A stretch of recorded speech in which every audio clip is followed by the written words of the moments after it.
Hello and welcome. Operating system के lecture number 1 में ये सारा कुछ हमने पढ़ा, जिसमें हमने ऑपरेटिंग सिस्टम के बारे में पढ़ा, फंक्शंस के बारे में पढ़ा, टाइप्स ऑफ ऑपरेटिंग सिस्टम्स के बारे में पढ़ा। उसके बाद हमने पढ़ा यूज़र इंटरफेस के बारे में, किस तरह एक यूज़र बात कर सकता है कंप्यूटर से ऑपरेटिंग सिस्टम के जरिए। तो उसमें ग्राफिकल यूजर इंटरफेस, ग्राफ्स के जरिए, सिंबल्स के जरिए, फाइल्स के जरिए, आइकॉन के जरिए आप डायरेक्टली टच कीजिए। और कैरेक्टर यूजर इंटरफेस मैंने आपको बताया, कैरेक्टर्स को टाइप करके आप काम कर सकते हो। इसमें सिर्फ टाइपिंग होती है, इसमें सिर्फ इसमें टाइपिंग भी हो सकती है, क्लिकिंग भी हो सकती है, आप क्लिक भी कर सकते हो। ये सारा कुछ मैंने आपको लेक्चर नंबर 1 में बताया जो ऑपरेटिंग सिस्टम का आया।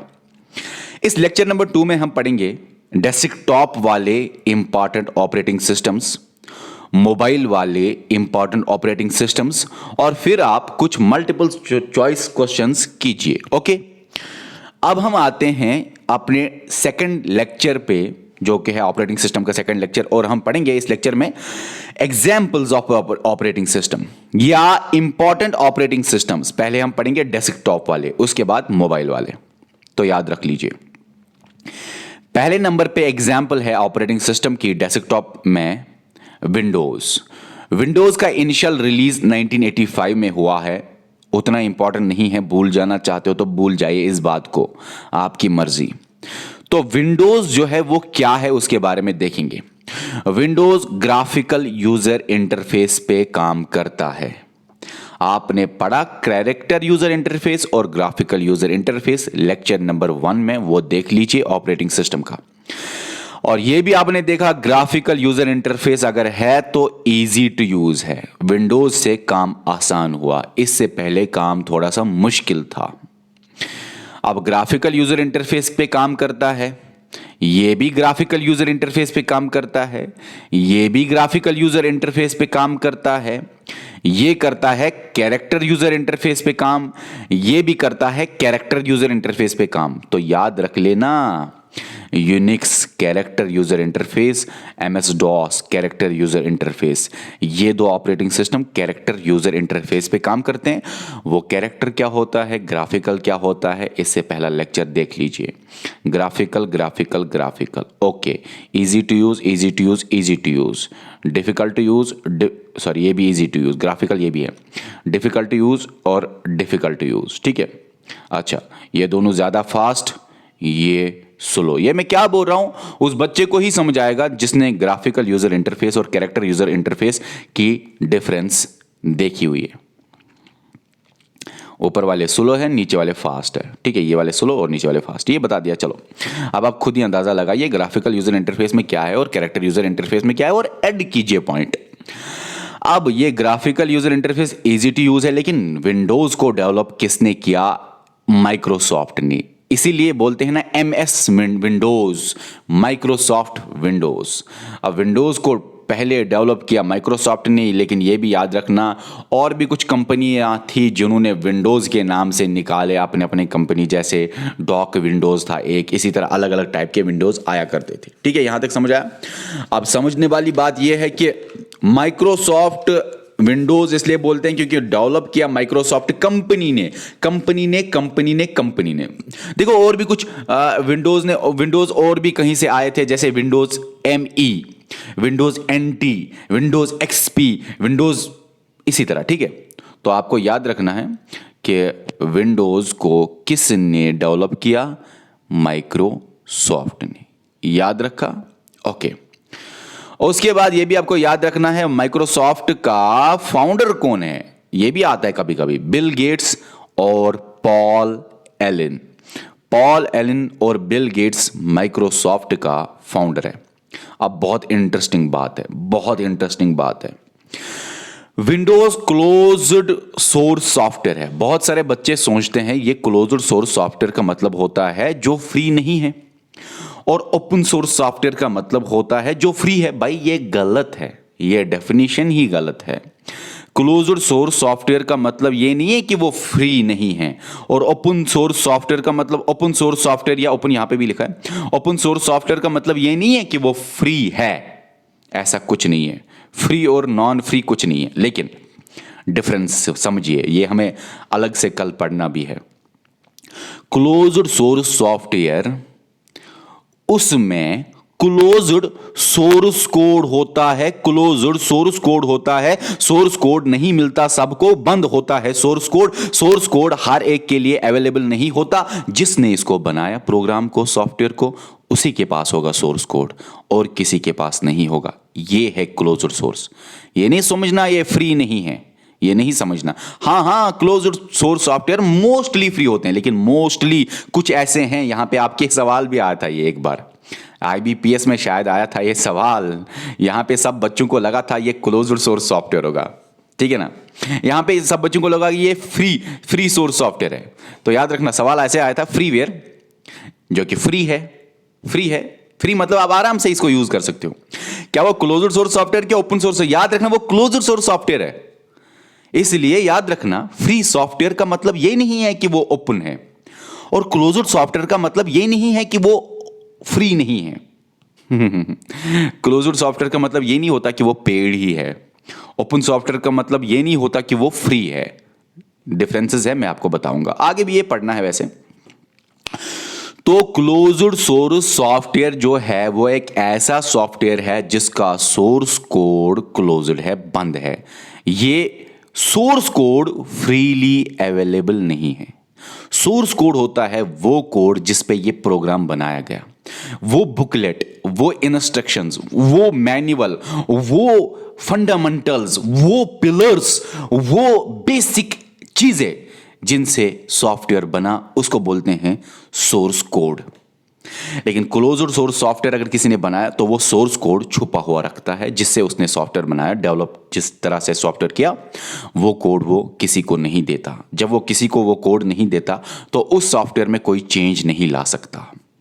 अब ओपन सोर्स सॉफ्टवेयर एक ऐसा सॉफ्टवेयर होता है, ये हमें अलग से डिटेल में पढ़ना है, लेकिन थोड़ा सा समझ लो। ओपन सोर्स सॉफ्टवेयर एक ऐसा सॉफ्टवेयर होता है जिसका सोर्स कोड ओपन है।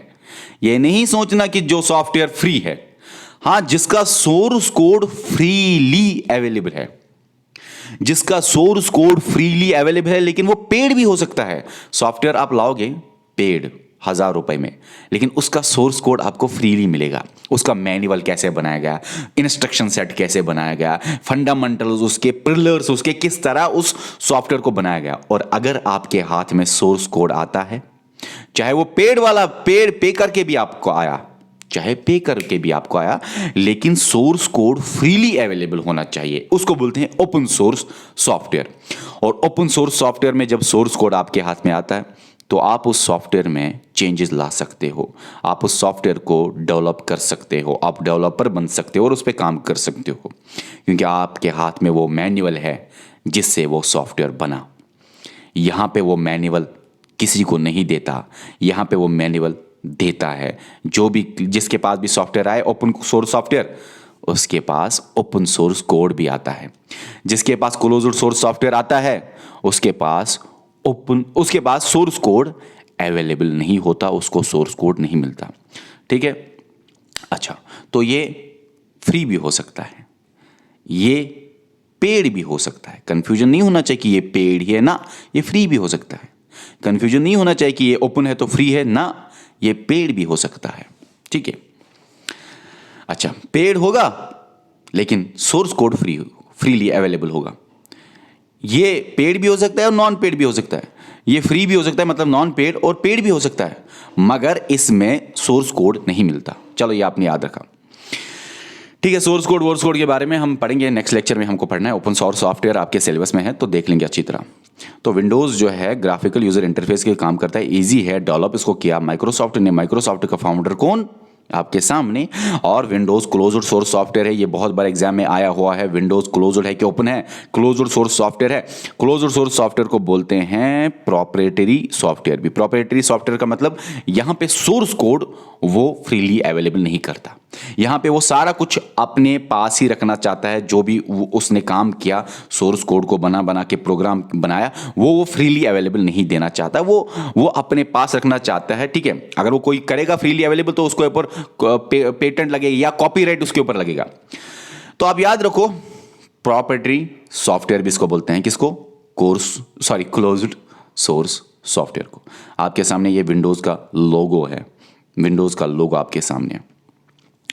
और विंडोज़ का पहला वर्जन जो था उसका नाम था विंडोज़ 1.0 या 1.0। और विंडोज़ का जो लेटेस्ट वर्जन है 1.0 विंडोज़ का फर्स्ट वर्जन, और लेटेस्ट है 10। विंडोज़ 10 है लेटेस्ट वर्जन ऑफ विंडोज़। लेकिन जब भी लेटेस्ट की बात करें, इससे पहले भी मैंने कुछ लेटेस्ट चीज़ें बोली हुई हैं, तो आप याद रखना लेटेस्ट चेंज हो सकता है, लेक्चर देते देते भी चेंज हो सकता है। एग्ज़ाम से पहले आपको वो लेटेस्ट देखना पड़ेगा। लेकिन याद रखना एग्ज़ाम से पहले का मतलब होता है कम से कम 1 महीना पहले। कहीं एग्ज़ाम के दिनों में अगर चेंज हुआ ना कोई, तो वो एग्जामिनर पुराना ही देखेगा। नॉर्मली एग्जामिनर जब एग्ज़ाम पेपर सेट करता है, मान लीजिए 1 महीना, 1.5 महीना, 2 महीना, बस यही 1-2 महीने के अंदर अंदर होता है। तो एग्जामिनर जब पेपर सेट करता है, मान लीजिए 1-2 महीने के पहले, एग्जाम से पहले, उस टाइम आपको सर्च करना चाहिए लेटेस्ट क्या है। जब भी आपको निकलेगा ना डेट, हाँ भाई अब आपका एग्जाम है 1 महीने बाद, 1.5 महीने बाद, 2 महीने बाद, तो आप लेटेस्ट चेक करके जाइए। कहीं आप एग्जाम में बैठे हुए हैं, उसी दिन कुछ लेटेस्ट आ गया और वो कंसिडर नहीं किया जाता। पेपर सेट करने के दौरान एग्जामिनर ने जब सवाल पूछा, उसके दिमाग में क्या आंसर था, वही आंसर की होती है, वही रिजल्ट होता है। ठीक है। और उसके बाद है मैचिंटोश। नॉर्मली एग्जामिनर लेटेस्ट ज्यादा नहीं पूछता, क्योंकि उसको पता है इससे आगे कन्फ्लिक्ट भी हो सकता है। ये यूपीएससी में पूछा जाता है तो उसी तरह क्वेश्चन भी होता है, उनको पूरा पता होता है आगे क्या खबर आने वाली है। तो बाकी छोटे छोटे एग्जाम्स में उतनी ज्यादा वो नहीं होती कि वो लेटेस्ट पूछे, या तो वो ईयर का पूछते हैं, 2020 में क्या हुआ था, एज पर 2020 इस महीने में ऐसा हो सकता है, अच्छा, या एज पर 2019, इसी तरह। मैचिंटोश जो है ये सेकेंड ऑपरेटिंग सिस्टम है। इसको मैचिंटोश भी बोलते हैं। ये ग्राफिकल यूजर इंटरफेस से काम करता है, मतलब इजी है। और इसको मैक भी बोलते हैं, मैक ऑपरेटिंग सिस्टम। इसको डेवलप किसने किया? एप्पल ने। एप्पल का फाउंडर कौन है? स्टीव जॉब्स और स्टीव वोजनैक। स्टीव जॉब्स और स्टीव वोजनैक। अब यहां तक तो ठीक है। मैचिंटोश जब पहले था तो पहले ये क्लोजर था, ओरिजिनली लिखा है क्लोजर था, लेकिन फिर बाद में ये ओपन हुआ, क्योंकि क्लोजर जब कोई रखता है ना तो उसको थोड़ी प्रॉब्लम भी होती है। वो देखो ज्यादातर क्लोजर पेड ही होते हैं, लेकिन हमेशा क्लोजर पेड नहीं हो सकता। एग्जाम्पल आपके सामने, ये क्लोजर सोर्स सॉफ्टवेयर है लेकिन फ्रीली अवेलेबल है। फ्रीली अवेलेबल है मतलब इसका सोर्स कोड क्लोज्ड है, इसलिए ये क्लोज्ड सोर्स सॉफ्टवेयर है। ठीक है। Source code not available, freely available मगर सोर्स कोड नॉट अवेलेबल। जब source code not available, closed source software. Source code freely available, open source software. ठीक है। अच्छा, अब यहां तक तो आपको समझ में आ गया मैचिंटोश का पहला वर्जन क्या था। उसका पहला वर्जन था चीता, और उसका लेटेस्ट वर्जन है हाई सीरा। हाई सीरा लेटेस्ट, चीता पहला। पहले ये ओरिजिनली क्लोजर था, बाद में ये ओपन सोर्स सॉफ्टवेयर बना। और याद रखना, एक एग्जाम्पल सवाल ये आया है 2 बार, मैंने ये देखा एग्जाम्स में आया हुआ है। याद रखना, फ्रीवेयर कौन सा सॉफ्टवेयर है? क्लोज्ड के ओपन? फ्रीवेयर, और ऊपर से लिखा है सवाल में फ्रीवेयर, जो कि free software, mostly free software available होता है, फ्रीली अवेलेबल होता है, फ्रीली सॉफ्टवेयर अवेलेबल होता है, लेकिन ये नहीं लिखा था कि सोर्स कोड। तो फ्रीली अवेलेबल मिलता है, हर एक को सॉफ्टवेयर मिलता है, जो डाउनलोड करना चाहता है उसको मिलता है, जो भी डाउनलोड करे फ्रीली मिले उसको, कोई पेमेंट नहीं करती सॉफ्टवेयर को डाउनलोड करने के लिए, इस ऐप को डाउनलोड करने के लिए, मतलब इस सॉफ्टवेयर को डाउनलोड करने के लिए। तो क्योंकि ये सिस्टम सॉफ्टवेयर है तो ऐप नहीं बोल सकते ज्यादा अच्छी तरह। तो याद रखना, फ्रीवेयर फ्रीली अवेलेबल है, मगर फिर था क्या ये क्लोज्ड सोर्स है कि ओपन सोर्स है? याद रखना, ये क्लोज्ड सोर्स सॉफ्टवेयर है। क्यों? फ्रीली तो ये सॉफ्टवेयर मिलेगा, लेकिन इसका source code not available freely. ठीक है। तो फ्रीवेयर क्या है फिर? Closed source software. अगर ऐसे भी सवाल है, फ्रीवेयर का सोर्स कोड फ्री होता है कि नहीं होता है? सर, फ्रीवेयर सॉफ्टवेयर का सोर्स कोड फ्री नहीं होता, इसीलिए तो वो क्लोज्ड है, क्योंकि क्लोज्ड सोर्स सॉफ्टवेयर बोलता है सोर्स कोड बंद, freely not available, source code freely available. उसके बाद है तीसरे नंबर पे लाइनेक्स। देखो मैचिंटोश का लोगो मस्कैट नहीं होता, मैचिंटोश का मस्कैट डायरेक्ट मैचिंटोश ही होता है। अगर आप मैचिंटोश का सॉफ्टवेयर का लोगो देखोगे तो लोगो में डायरेक्ट लिखा है मैचिंटोश, एम ऊपर होता है बड़ा सा।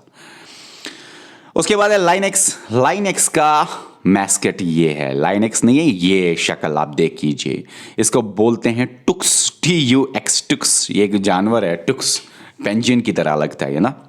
तो ये लाइनेक्स जो है ये ग्राफिकल यूजर इंटरफेस पे ही काम करता है और इसका मैस्केट ऐसा है जिस मैस्केट का नाम है टुक्स। दो मैस्केट आपको बहुत ज़रूरी है, एक लाइनेक्स का एक एंड्रॉइड का, ये दो बहुत ज़रूरी है। तो टुक्स मैस्केट होता है ये, इस शक्ल का टुक्स जानवर है। अब ओपन सोर्स सॉफ्टवेयर, टुक्स इसका नाम है मैस्केट का, ये आपके सामने शक्ल है। लाइनेक्स जो है वो ओपन सोर्स सॉफ्टवेयर है, मतलब वो क्या फ्री सॉफ्टवेयर है ना, सोर्स कोड फ्री है, फ्री सोर्स कोड है, ठीक है। हाँ लेकिन फ्री सोर्स कोड है, लेकिन ज्यादातर mostly open source software free ही होते हैं, लेकिन पेड भी हो सकते हैं, जो कि हम देखेंगे कल के लेक्चर में कैसे पेड हैं कैसे फ्री हैं। इसको लाइनेक्स कर्नल ने बनाया, ठीक है, तो डेवलप किया। और लाइनेक्स कर्नल का खुद डेवलपर कौन है या खुद फाउंडर कौन है? लाइनेक्स टॉरवॉल्ड्स। अब याद रखना दो बातें, लाइनेक्स को किस कंपनी ने बनाया, जैसे ये कंपनी है इसी तरह ये भी कंपनी है, और किस कंपनी का फाउंडर या डेवलपर या फाउंडर कौन है, ज़्यादातर फाउंडर लिख लेना है आप यहाँ पे। फाउंडर है इसका लाइनेक्स टॉरवॉल्ड्स। देखो ये कंपनी है, ये इंसान है जो उसका फाउंडर है, कंपनी है, इंसान है जो उसका फाउंडर है, कंपनी है, ये उस कंपनी का फाउंडर है, ये इस कंपनी का मालिक है, फाउंडर है। अब यूनिक्स की फुल फॉर्म है, लाइनेक्स की फुल फॉर्म नहीं देखने को मिलेगा आपको, यूनिक्स की फुल फॉर्म आपको देखने को मिलेगा। अब यूनिक्स की फुल फॉर्म क्या है, लाइनेक्स की फुल फॉर्म क्यों नहीं देखने को मिलेगी? लाइनेक्स इसके नाम पे है, तो फुल फॉर्म कहाँ से लाएगा बेचारा? तो यूनिक्स की फुल फॉर्म क्या है? Unicode information computing system code, Unicode information computing system code, ठीक है। अब ये इसकी फॉर्म एक्चुअली, ये इसका फुल नाम है और यूनिक्स इसका शॉर्ट नाम है, ठीक है। अब पहले इसका पता है, पहले आपको मैं बताऊं, इसका ये पहले बोला जाता था, फिर इसका नाम चेंज किया गया यूनिक्स में ही। अब यूनिक्स अगर आए आपको सवाल, यूनिक्स बताइए, यूनिक्स की फुल फॉर्म क्या है? Unix union Unicode information computing system code, ठीक है। अब यहां तक तो ठीक है। उसके बाद ये याद रखना, ये कैरेक्टर यूजर इंटरफेस पे काम करता है, ये क्लोज्ड सॉफ्टवेयर है, मतलब सोर्स कोड क्लोज्ड है। ये क्लोज्ड सॉफ्टवेयर का मतलब source code, closed source code software, closed source software है ना, हाँ क्लोज्ड सोर्स सॉफ्टवेयर। अब ये जनरल पीपल के लिए इस्तेमाल नहीं होता क्योंकि क्लोज्ड है। जो भी क्लोज्ड होता है ना वो नॉर्मली जनरल पीपल काम नहीं करते, वो डाउनलोड लोग नहीं कर सकते, और डाउनलोड भी अगर वो करे तो वो उसको चेंज नहीं कर सकते, वो उसके ऊपर काम बिल्कुल भी नहीं कर सकते। तो जनरल पीपल के लिए नॉर्मली अवेलेबल नहीं होता। और सर्वर मेन फ्रेम कंप्यूटर जो है उसमें ये नॉर्मली लगता है, ये ऑपरेटिंग सिस्टम। उसके बाद है MS DOS, Microsoft disk operating system. ये कैरेक्टर यूजर इंटरफेस पे ही काम करता है, बनाया इसको माइक्रोसॉफ्ट ने, ठीक है। MS DOS के बारे में आपको होमवर्क है, 2-4 बातें और जान लीजिए और यहाँ पे 2-3 बातें और लिख लीजिए। यूनिक्स को किसने बनाया? बेल लैब्स ने। बेल लैब्स का फाउंडर कौन है? Ken Thompson and Dennis Ritchie. Mobile operating system में एंड्रॉयड आता है, सिम्बियन आता है, iOS आता है। iOS मतलब यहाँ पे है आईफोन ऑपरेटिंग सिस्टम और ब्लैकबेरी ऑपरेटिंग सिस्टम, ये 4 फेमस मोबाइल ऑपरेटिंग सिस्टम्स है। देखो भाई ये एंड्रॉयड जो है ना उसको किसने बनाया? गूगल ने उसको फाउंड किया, गूगल ने उसको बनाया। और गूगल का फाउंडर कौन है या गूगल डेवलप, अच्छा एंड्रॉयड को किसने डेवलप किया? गूगल ने। गूगल का फाउंडर कौन है? लैरी पेज और सर्जी ब्रिन। अब यहां तक तो ठीक है। एंड्रॉयड भी ओपन सोर्स सॉफ्टवेयर है, ओपन सोर्स सॉफ्टवेयर है मतलब सोर्स कोड फ्रीली अवेलेबल है। एंड्रॉयड बेस्ड है लाइनेक्स जो आपने ऊपर देखा ना ऑपरेटिंग सिस्टम, उसी लाइनेक्स एक्स पैटर्न पे एंड्रॉयड के फंडामेंटल्स बेस्ड है। पहला वर्जन है इसका अल्फा, लेटेस्ट वर्जन है इसका एंड्रॉयड 11, एंड्रॉयड ऑल नहीं है, एंड्रॉयड 11। एंड्रॉयड जो कि ओपन सोर्स सॉफ्टवेयर है, सोर्स कोड फ्रीली अवेलेबल नहीं है, सोर्स कोड फ्रीली अवेलेबल है। Open source software freely available source code होते हैं, लेकिन मोस्टली ये फ्री भी होते हैं, ये भी याद रखना, ठीक है। लेकिन हर एक फ्री नहीं हो सकता। अच्छा, इसका ये लोगो है एंड्रॉयड का। जब आप ये मोबाइल में ऑपरेटिंग सिस्टम खोलते हो एंड्रॉयड वाला, तो आपके सामने ये आ जाता है मैस्कट, इसको बोलते हैं मैस्कट। अब मैस्कट क्या होता है? कोई भी शक्ल, चाहे वो जानवर की हो, चाहे किसी ऑब्जेक्ट की हो, चाहे किसी इंसान की हो, जो कि लक लाता है कंपनी में, तो कंपनी उसको बोलती है ये हमारा मास्कट है, इसने हमारी कंपनी में लक लाया, लक बूस्ट किया हमारी कंपनी का डेवलपमेंट, किस्मत लाया हमारी कंपनी का, ठीक है। तो मैस्कट यहां पे है। इस मैस्कट का नाम याद रखना एंड्रॉयड के बग ड्रॉइड, ओके। अब यहां तक तो ठीक है। उसके बाद आपको जानना है सिम्बियन के बारे में। देखो, एक बात कहूंगा मैं एंड्रॉयड और सिम्बियन के बारे में, ये मैं यहां पे बताऊंगा, ये कॉस्टली था इसलिए क्लोज्ड हुआ। एंड्रॉयड इसलिए चलते हैं बहुत तेजी से। जो सिम्बियन है वो भी क्लोज्ड सोर्स सॉफ्टवेयर था पहले, फिर वो बाद में ओपन सोर्स सॉफ्टवेयर बना। पता है, पहले पहले ये क्लोज्ड सोर्स सॉफ्टवेयर बनते हैं जिसमें सोर्स कोड बंद होता है, और नॉर्मली ये फ्रीली अवेलेबल भी नहीं होता। तो क्लोज्ड सोर्स सॉफ्टवेयर जो होता है, इन्होंने बाद में इसको ओपन किया ताकि ओपन को सोर्स कोड रखे और सोर्स कोड को चेंजेस ला सके डेवलपर्स, और डेवलपर्स उसको चेंजेस ला सके, क्योंकि उनके पास सोर्स कोड मिलेगा, मैनुअल मिलेगा, वो बेटर चेंजेस ला सके। अब इसके अंदर ब्लॉक्स भी होते हैं। जो कोई गलत काम करना चाहता है सोर्स कोड पे, तो डेवलपर उसको ब्लॉक भी कर सकता है, जो मेन डेवलपर है जिसने पहले इसको डेवलप किया। ये क्या मैं बोल रहा हूं शायद आपको समझ नहीं आ रहा होगा। ओपन सोर्स सॉफ्टवेयर और क्लोज्ड सोर्स सॉफ्टवेयर कल का टॉपिक है, फिर उसके बाद फिर से ये टॉपिक देख लीजिए अगर आपको समझ में नहीं आता। सिम्बियन जो है पहले क्लोज्ड सोर्स सॉफ्टवेयर था, उसको किसने बनाया? सिम्बियन लिमिटेड ने। अब सिम्बियन लिमिटेड का फाउंडर कौन है? एक इंसान नहीं है। सिम्बियन लिमिटेड का फाउंडर कंपनियां ही है। सिम्बियन लिमिटेड पार्टनरशिप में डाला था Nokia, Ericsson, Motorola, Sony. Ericsson mobile भी आता था पहले, मोटरोला भी बहुत आता था, सोनी, नोकिया। अब नोकिया, इरिक्सन, मोटरोला, सोनी, इन्होंने पार्टनरशिप करके सिम्बियन लिमिटेड को बनाया। सिम्बियन लिमिटेड के फाउंडर ये 4 कंपनियां हैं। अब पहले क्लोज्ड सोर्स था, लेकिन बाद में ये ओपन सोर्स सॉफ्टवेयर बना। ओपन सोर्स सॉफ्टवेयर इन्होंने 2010